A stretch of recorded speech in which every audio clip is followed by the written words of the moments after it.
নমস্কার, কেমন আছো সবাই? কল্পনার সাথে কিছু মজাদার হয়ে যাকে আরও একটা নতুন পর্বে তোমাদের সবাইকে স্বাগত জানাই। কি করে পাউরুটি দিয়ে খুব সহজভাবে বাড়িতে রসমালাই তৈরি করা যায় সেই রেসিপিটাই আজকে আমি তোমাদের সঙ্গে শেয়ার করছি। এটা বাড়িতে অবশ্যই একবার ট্রাই করো। আশা করি তোমাদের সকলেরই ভালো লাগবে আমার আজকের এই পাউরুটির রসমালাই রেসিপিটা।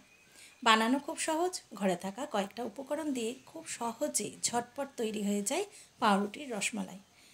তাহলে চলো দেরি না করে আমরা এই রসমালাই বানানো শুরু করে দিই। প্রথমে আমি এই পাউরুটির রসমালাই বানানোর জন্য একটা প্যানের মধ্যে দিয়ে দিচ্ছি 1/2 লিটার পরিমাণ দুধ। এখানে আমি গরুর দুধ নিয়েছি, তোমরা প্যাকেটের দুধও ব্যবহার করতে পারো। তারপরে এর মধ্যে দিয়ে দিলাম 2টো এলাচ ফাটিয়ে, আর দিয়ে দিচ্ছি 2 চামচ পরিমাণ চিনি।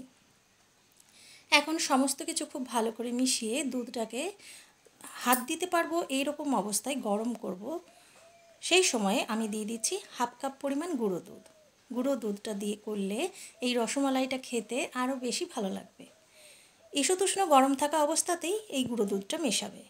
দেখো, দুধটা মিশিয়ে নেওয়ার পরে আমি এটাকে খুব ভালো করে ফুটিয়ে নিয়েছি আর ভালো করে নাড়াচাড়াও করে নিয়েছি। এবারে এটাকে একটা সাইডে সরিয়ে রাখবো আর মিডিয়াম ফ্লেমে এটাকে দুধটাকে আমি ভালো করে ঘন করে নেব। ততক্ষণে আমরা পরের কাজগুলো করে নেব। এখানে আমি 6 পিস ব্রেড নিয়েছি। যে কোনো ধরনের ব্রেড নিতে পারো, আর তোমাদের পরিমাণ অনুযায়ী ব্রেডের পরিমাণটা কম বেশি করে নেবে। এখানে নিয়েছি আমি একটা ছোট্ট ঢাকনা। এরকম ঢাকনা কিন্তু আমাদের বাড়িতে প্রায়ই থাকে, সবার ঘরেই থেকে। এই ঢাকনাটাকে আমি ব্রেডের উপরে দিয়ে দেবো, আর একটু প্রেস করলেই দেখো একটা করে এরকম গোল গোল আমাদের পাউরুটির টুকরোগুলো বেরিয়ে আসবে। আমি আরও একটা এরকমভাবে তৈরি করে দেখিয়ে দিচ্ছি। তো সবগুলোকেই একই রকমভাবে আমি কেটে নিচ্ছি। দেখো, এখানে ব্রেডের পিসগুলো আমি কেটে রেখে দিয়েছি।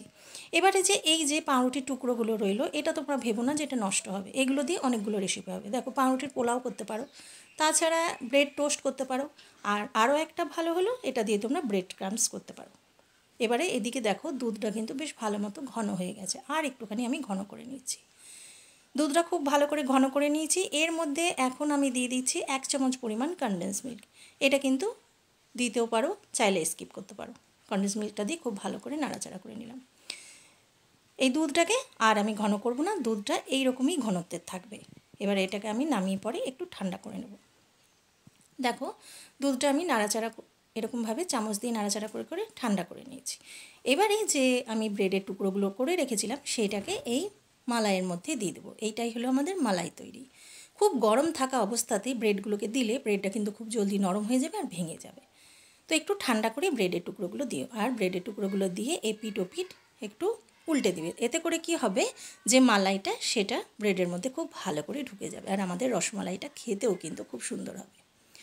দেখো, খুব ভালো করে আমি ব্রেডটাকে এই মালাইয়ের মধ্যে ডুবিয়ে নিয়েছি, আর 2 থেকে 3 মিনিট এরকম ডুবিয়ে রেখে নিলেই হবে। এরপর আমি এটাকে একটা প্লেটের মধ্যে সার্ভ করে দিচ্ছি। সাধারণত রসমালাই ঠান্ডা ঠান্ডা খেতেই ভালো লাগে, তো তোমরা এটা ফ্রিজের মধ্যে রেখেও খেতে পারো, খেতে কিন্তু ভীষণই ভালো লাগবে। দেখো, কত ঝটপট তৈরি হয়ে গেল বাড়িতেই পাউরুটি দিয়ে রসমালাই। এবারে আমি উপর থেকে একটু দেখতে ভালো লাগার জন্য অল্প করে চেরি দিয়েছি। তোমরা চাইলে স্কিপ করতে পারো, আবার এর উপরে কিশমিশও দিতে পারো। খেতেও ভালো লাগবে, দেখতেও ভালো লাগবে। তো এখানে আমি একটুখানি কেটে তোমাদেরকে দেখিয়ে দিচ্ছি। দেখো, কত সুন্দর আমাদের রসমালাই তৈরি হয়েছে। এটা দেখে কিন্তু কেউ বলতেই পারবে না যে পাউরুটি দিয়ে তৈরি।